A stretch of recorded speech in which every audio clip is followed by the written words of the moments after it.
From the opening tip, Indiana came out like they knew it was a chance to bury OKC, and with a lot on the line, the fans were so locked in that they expressed their concerns of the refs cheating. Thunderball. Yeah, a lot was going on, but to open up the game, the Thunder were the first to get on the board, but with Indiana knocking down multiple three-pointers and Siakam getting a bucket inside, the vibes were flowing. And here's where we get a three from Tyrese Halliburton from 31 feet that gets the crowd rocking. Way outside is good from Halliburton. Not too much later, when Siakam catches with Hartenstein on him, he decides to attack right at him, which makes the Thunder defense collapse, and as you can see, there's 3 OKC defenders to cut off this drive. Since Lu Dort helped off the strong side corner, it makes it easy for Siakam to send this pass right over there for a Nembhard three-pointer. This slight lead didn't even shake OKC, as they came right back down the other way to get Caruso going downhill with a screen, and with some rather fancy footwork, he gets this one to drop plus one more at the line. This game was exciting. Both offenses were displaying their fight style throughout the game, and with Indiana being a team that always looks for the best shot, when Halliburton comes off the screen, he could try and float this up or go to the basket. But Hartenstein is right in front of him, which would cause some resistance, and he is kinda far out for a floater. So to make the defense stay attached to him, he gets in the air, which pulls the defenders in, and this now opens up Obi Toppin even more on the short roll for that free throw line jumper. The Pacers were moving the ball, playing with purpose and sensing blood, but Jalen Williams, well, he wasn't letting them run away with it. OKC would go to this high ball screen to free up their ball handlers from tight pressure, and right now Williams could attack right to the rim as this right side is pretty much empty. But he understands that Miles Turner is in position to track him all the way to the basket, so instead he uses a hezzy to let Shepherd get on his hip, and in theory this isn't a bad place to be as a defender, as you can be right on the side to contest a shot at the rim. But hey, when you have a guy attacking with mad aggression, this is where we see Williams body off Shepherd for some space to connect on the float off the window. The very next possession, Williams would receive a screen from Shai this time, and this was used throughout the game to not only release pressure, but to also get Nembhard switched off Shai.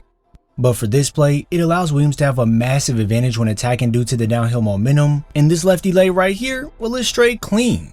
The Thunder were fully locked in, and although the Pacers got out to an early lead, OKC went on a 9-0 run to tie it up with a high-arcing Lu Dort 3 for straight cash. Every time the Pacers tried to surge, someone in blue responded. Jalen Williams missed a drive but followed it up for a putback. Caruso was everywhere on the floor on both ends with this strip club special on Halliburton that led to a bucket on the break, and just before the quarter ended, Shai created the space needed by booking Nembhard for a slip and slide fun day, and man oh man was this straight butter.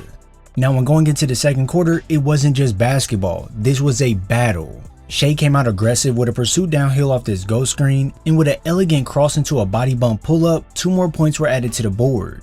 Not only did he gun at Nembhard once, as the next time down the floor he bullied right into him while staying patient to get one right at the front of the rim to tie the game up, but Indiana would just match OKC's intensity with chaos. TJ McConnell came in pushing the pace by slashing inside for a floater, and even though Shai is an elite rim finisher, Siakam stays with him all the way to deny this.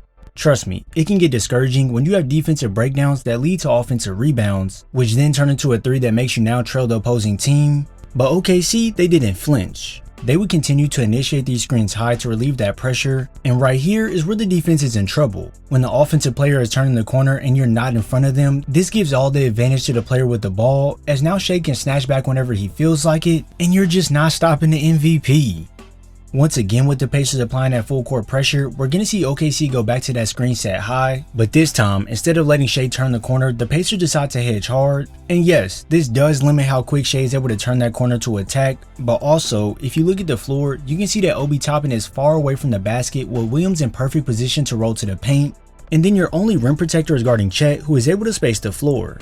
This here leads to Shai delivering a bounce pass right through the middle to Williams, who then attracts the attention of Nesmith. McConnell now has to make sure he guards both players on this side, but if you're just one step out of place, here comes a backdoor bucket. The Pacers would try and slice the momentum, with McConnell taking advantage of some poor defense from Alexander, and even though that defense was nothing to remember, when Nesmith drops to the basket going right at Holmgren, this is something he for sure remembered before going to sleep. That block right there resulted in a successful run out for OKC, and this led to them locking in on defense with Dort hounding Halliburton, forcing him to throw a pass that gets picked off, and ladies and gentlemen, finals basketball has arrived. Not only did we see Alex Caruso hit the deck, which caused a slight scuffle, we also seen Jalen Williams attack the rack to then hit the hardwood as well. this game was getting physical, with OKC finding themselves up 6 after some free throws, but Indiana, they had some answers. Nesmith drilled a corner 3 after Lu Dort helped off. Nesmith catch, shoot, hits. Toppin flew in to throw down an emphatic putback dunk. Toppin on the follow. And Tyrese Halliburton, well, he got in his bag for this reverse layup over Shai with some sauce. Halliburton gets inside. Oh, and a gorgeous move from Tyrese. The Pacers were going to halftime with a 60-57 lead, and in the third quarter, this is where the storm started forming. Midway through the quarter, OKC applied some heavy pressure, which allowed Shai to jump a passing lane and take it coast to coast for a layup, and now the back and forth was activated. Indiana will run an action for Halliburton to come off a handoff with some momentum, which is where he operates the best, so that's why you see Hartenstein retreat back because of Tyrese's passing skills. Caruso on this side then has to slide over to stop any further push to the rim, so now look what we have, Andrew Nembhard wide open. A couple possessions later, Shai will ISO at the elbow to then sink a one dribble pull up at the elbow over Nembhard to keep the game within 2 possessions. But hey, who would have guessed that Obi Toppin would hit back-to-back threes to push the lead up to 8 to help the Pacers keep the lead going into the fourth 87-80. You can look at it 2 ways, down or up 7, on the verge of being down or up 3-1, and you're on the road. Regardless of how you look at it, this is where the stars come alive.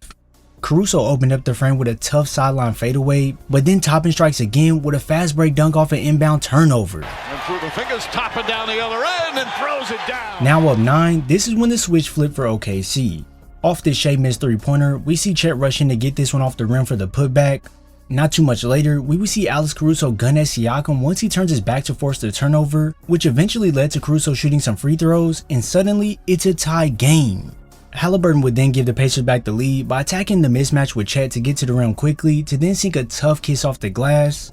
But Jalen Williams was up for the challenge, as he used a crafty handle to work past Nesmith to get to the rim for the elegant lefty lay, and now the game is right back tied up.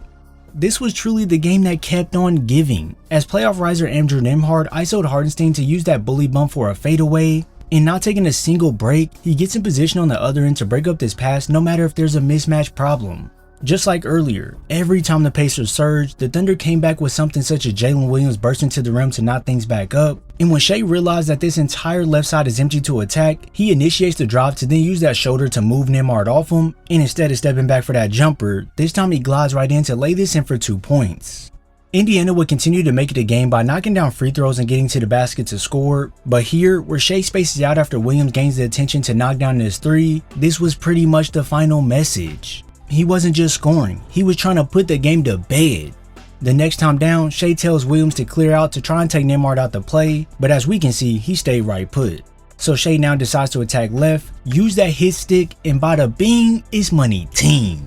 The Thunder would eventually outlast the Pacers in their house, even the series up, and have momentum in their favor. If you enjoyed this video, be sure to drop a like, subscribe, and turn on post notifications so you're first to know when I upload. I thank you all for your support, and I'll see you in the next video.